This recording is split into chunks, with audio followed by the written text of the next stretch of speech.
मित्रहो, नमस्कार. आपल्या आम्ही शिक्षकेतर या यूट्यूब चॅनलवर मी आपल्या सर्वांचं मनपूर्वक स्वागत करीत आहे. मित्रांनो, आपला आजचा विषय आहे 8वा वेतन आयोग.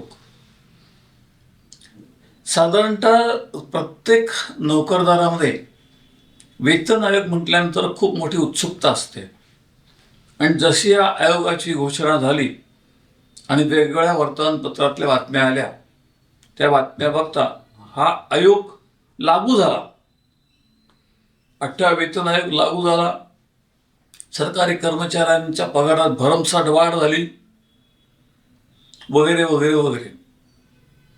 एका मित्र म्हणणाऱ्या दैनिकाने याच्यावरती आगरलेख लिहिला. कल्पना करा, वस्तुतः 8वा वेतन आयोग गठीत झाला. लक्षात घ्या, वेतन आयोगाला मान्यता नाही, वेतन आयोग गठीत झाला. म्हणजे काय? तर वेतन आयोगाचे सदस्य आधी संख्यात्मक निश्चित झाले आणि मग वैयक्तिक बाबतीमध्ये नावं घेऊन त्यांची त्याच्यावरती नियुक्ती झाली. या दोन्ही गोष्टी स्वतंत्र आहेत. म्हणजे केंद्र शासनाच्या मंत्रिमंडळाच्या सभेमध्ये 8व्या वेतन आयोगाला एक अध्यक्ष, एक अर्धवेळ सदस्य आणि एक पूर्णवेळ सचिव अशी समिती नियुक्त केलेली आहे. यामध्ये कोणाचाही नामोल्लेख केंद्र शासनाच्या मंत्रिमंडळाच्या इतिवृत्तात नाही. मग त्यानंतर शासनाच्या वतीनं जी घोषणा झाली, त्या घोषणेनुसार सर्वोच्च न्यायालयाच्या माजी न्यायमूर्ती रंजना देसाई यांच्या अध्यक्षतेखाली हे कामकाज होणार आहे. त्याचे सचिवपदी पंकज रॉय म्हणून जे आता पेट्रोलियम सचिव आहेत, ते इथे सचिव पदावर काम करणार आहे. ही दोन महत्त्वाची माणसं जर आपण गृहीत धरली तर आपल्या लक्षात येईल की त्रिसदस्य समितीमध्ये सर्वसाधारणतः एक सदस्य हा अर्धवेळ असणार आहे. म्हणजे खरं तर एक द्विसदस्य समिती आहे असं मान्य करू. परंतु अशा जेव्हा वित्त आयोग बनतो, तयार होतो, त्यावेळेला त्यामध्ये शासनाच्या वित्त विभागाचे काही अनुभवी माणसं आणि काही मंत्रिमंडळाच्या बाहेरचे किंवा शासकीय सेवाच्या बाहेरचे वाणिज्य म्हणजे कमर्शियल या विभागातली काही माणसं याच्यामध्ये घेतली जातात किंवा त्यांचं सहाय्य घेतलं जातं. या घोषित झालेल्या 8व्या वेतन आयोगाच्या संबंधामध्ये एक महत्त्वाची बाब जर आपण लक्षात घेतली आली असेल आपल्याला असं वाटतं मला, तर स्पष्टपणे त्यांनी या आयोगाला 18 महिन्यांची मुदत दिलेली आहे. 18 तब्बल. घोषणा ऑक्टोबर 25ची आहे, म्हणजे ऑक्टोबर 26 आणि पुढे 6 महिने नोव्हेंबर, डिसेंबर, जानेवारी, फेब्रुवारी, मार्च आणि एप्रिल. म्हणजे एप्रिल 27 पर्यंत आयोगाला त्यांच्या शिफारसी सादर करायची मुभा दिलेली आहे. या कालावधीत आयोगाचं काम पूर्ण झालं नाही तर आयोगाच्या विनंतीनुसार किंवा शासनाची जी काय आर्थिक स्थिती असेल त्यानुसार ही मुदत अजूनही वाढवली जाऊ शकते. लक्षात घ्या. त्यामुळे आज जे लोक सरकारी कर्मचाऱ्यांच्या पगारात भरमसाठ वाढ, कर्मचाऱ्यांचे उखळ पांढरे होणार असे मथळे देत आहेत, त्या लोकांची कीव करावीशी वाटते. याला आपल्या ग्रामीण भाषेत म्हणतात, कशात काय आणि फाटक्यात पाय. कशाला काय बघता नाही. काही लोकांनी तर 18,000चा मूळ पगार थेट 51,000 होणार सांगून टाक. 51,000 म्हणजे 2.46 हा त्यांनी फिटमेंट फॅक्टरही धरून टाकला. त्याला आधार काय? काही मला वाटतं होतं काय की असा 2.46चा फिटमेंट गृहीत धरल्यामुळे बरेचसे लोक आपापल्या पगाराच्या गुणाकाराला लागतात. आपला मूळ पगार गुणले 2.46 वगैरे वगैरे वगैरे, म्हणजे इतकं एवढी पगार वाढ होणे. आणि मग होतं काय की जो फिटमेंट चार्जेस हे असतो, फिगर असते, आकडा असतो, तो निश्चित कुठे होतो? तो भारत सरकारच्या वाणिज्य खात्याच्या पाहणी अहवालात होतो. परंतु त्याचं निरीक्षण आणि त्याचा अंतिम अहवाल देणारी संस्था ही कुठल्याही शासनाच्या विभागाच्या अंकेत नाही. पूर्णतः स्वतंत्र वाणिज्य संस्था आहे. ती वाणिज्य संस्था अशा पद्धतीचे महागाईच्या निर्देशांकात होणारी वाढ, भत्त्यात म्हणत नाही, निर्देशांक, आणि निर्देशांक आणि महागाई भत्ता यात खूप मोठा फरक आहे. महागाई भत्त्याचा निर्देशांक जेव्हा वाढला जातो त्याचा परिणाम हा महागाई भत्त्याच्या वाढीमध्ये होतो. आणि म्हणून मग 3%, 2%, 4% जी वाढ होते 1 जानेवारी 1 जुलैला, ही वाढ होताना हा जो निर्देशांक धरला असतो, मूळ निर्देशांक, म्हणजे कुठल्याही वेतन आयोगाचा एक मूळ निर्देशांक असतो, म्हणजे जसाच 5व्याचा वजा 6व्याचा सुद्धा तो गृहीत धरला. आणि त्याच्या तुलनेत बाजारात असलेली चलनवाढ आणि अन्य बाबी, सेबी वगैरे या बाकीच्या कमर्शियल म्हणजे वाणिज्य विभागाच्या बाबी असतात, त्या सगळ्याचा अभ्यास करून हा निर्देशांक निश्चित केला जातो. तो निर्देशांक वाढला की मग आपला महागाई भत्ता वाढतो. आणि ज्या वेळेला कर्मचाऱ्यांना मिळणाऱ्या महागाई भत्ता, वेतनात मिळणारा महागाई भत्ता हा 50% जास्त होतो, त्यावेळेला तो मूळ पगारात समाविष्ट होतो. हा एक नियम आहे. परंतु त्याच वेळेला अशा वेतन आयोगाच्या संबंधामध्ये कामकाज सुरू होतं. आपल्याला आठवत असेल, आपण जर थोडंसं प्रयत्न केला तर आपल्या लक्षात येईल की केंद्र शासनानं 8वा वेतन आयोग गठीत करण्याला जानेवारी 25ला मान्यता दिली आहे. जेव्हा जानेवारीचा महागाई भत्त्याचा निर्देशांकानुसार भत्ता हा 51% झाला, तेव्हाच 8वा वेतन आयोगाच्या हालचाली सुरू झाल्या. आश्चर्याची बाब मला अशी दिसते की जर जानेवारी 25 ते ऑक्टोबर 25 हे 10 महिने जसे राज्य शासनानं, माफ करा, केंद्र शासनानं वाया घालवले, तसेच केंद्र सरकारच्या संघटनांनी देखील वाया घालवले. जर त्यांनी त्याच वेळेला आयोगाच्या घोषणेची मागणी केली असती तर हा गेलेला 10 महिन्यांचा कालावधी अनाठायी ठरला नसता. हा कालावधी अनाठायी झाला आणि अजून पुढे 18 महिने, जे एकूण आपण 28 महिन्याचा कालावधी हा प्रतीक्षेचा होणार आहे आणि हा वाढू शकतो. ही बाब आपल्याला नजरेआड करता येणार नाही. सर्वसाधारणतः दर 10 वर्षांनी वेतन आयोग येतो, हे आपल्याला सगळ्यांना आता अनुभवाने माहिती आहे.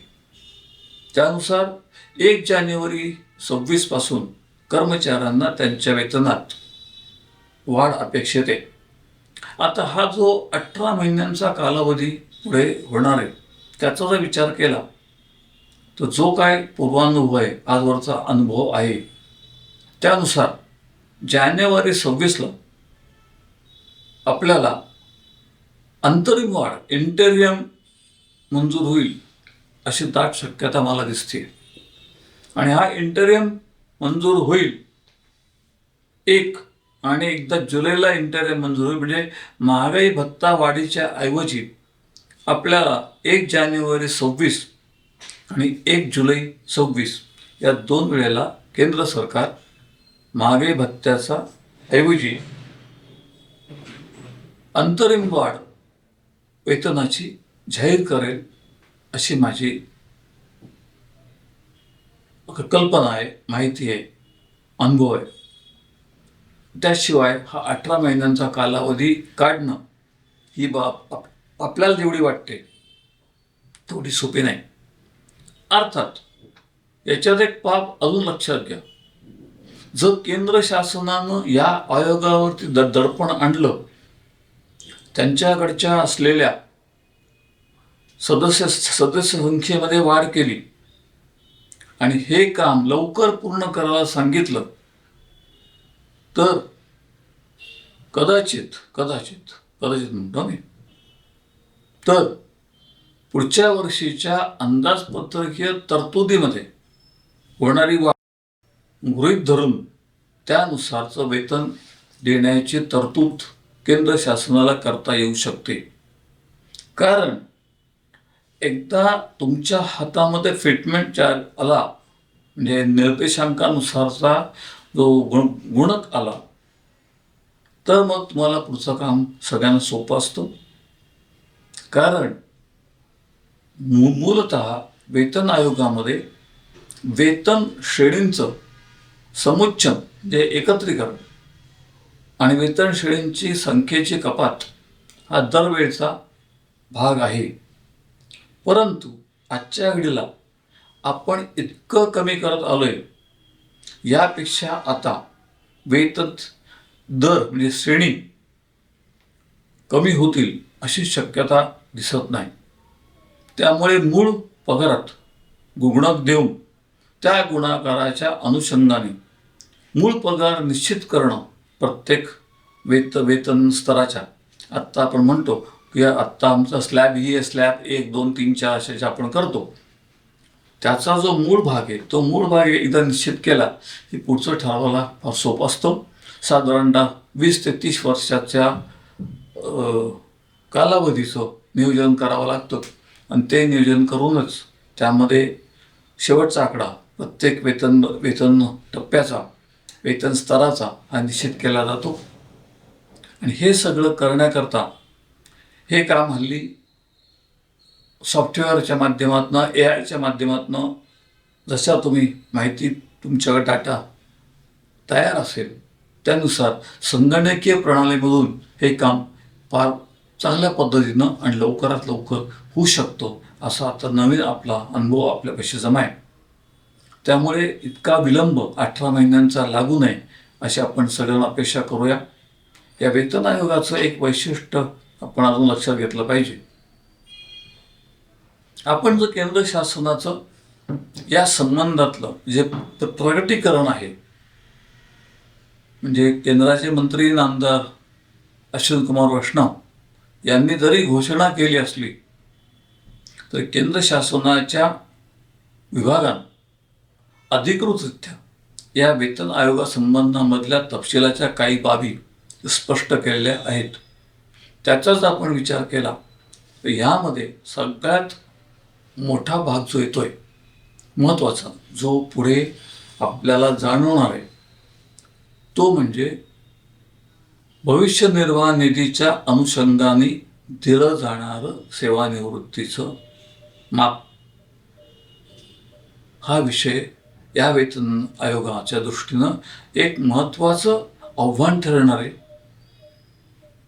आणि ते जसं आपण शासकीय सेवेतल्या म्हणजे नोकरदारांचा इकडचा विचार करतो, तसंच औद्योगिक विभागात जे कामगार आहेत त्यांच्या संबंधात हा जो विषय आहे भविष्य निर्वाह निधीच्या त्यांच्या गुंतवणुकीचा आणि त्यावर देण्यात येणाऱ्या सेवानिवृत्तीविषयक लाभांचा, याच्यावरती बारकाईनं लक्ष देणं ही आजच्या काळाची गरज आहे.